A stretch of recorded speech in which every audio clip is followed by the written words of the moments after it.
Hello everyone, it's Dina Ray with Designs by Dina, and today we're going to do a cute little project using essential stencils and a cutting board that I got from Hobby Lobby. It's a set of 3 and they stagger in size, and I had them sitting by my kitchen sink, and so it has a few splatters on it. So I'm just going to prep it and just give it a little light whitewash with the Plaster Waverly chalk paint. Then I'm going to give that a quick dry. I'm not sure that it would have even shown, but I just wanted to kind of cover it up just a little bit. Now I'm going to place my stencil where I want it, and then I'm going to put a piece of painter's tape down to kind of hold it in place so it doesn't move on me. And I'm going to use burnt umber and crocodile, 2 acrylic paints. And it won't take very much, so I'm just putting very little on my paper plate. And then we're gonna go. You want to get off as much of the paint as you can and use very little paint. But I was noticing a lot of streaks, so I just kept trying all kinds of different methods. I would pounce a little bit, tap it, and then sometimes I would just do the swirly motion, and I didn't like either one, really, to be honest. So I just kept going, and I thought, well, maybe I can just do a second coat, and that would look better. So I'm just going to finish the brown, and then now I'm taking that crocodile green and going around the wreath part of the stencil with that green. And it also was very streaky, so I wasn't really liking the brush. You can see the brush stroke. So I just happened to see a little pouncer that I had, and so I just put it in the paint and just went at it, and it smoothed it out so much better. I loved it. I was very pleased with that, so now I know.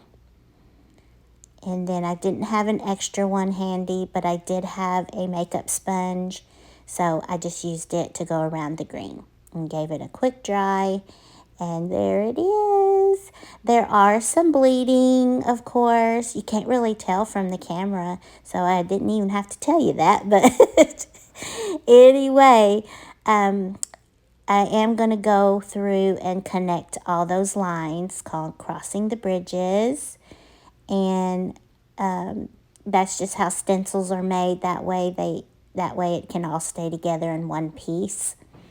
And then give it a quick dry.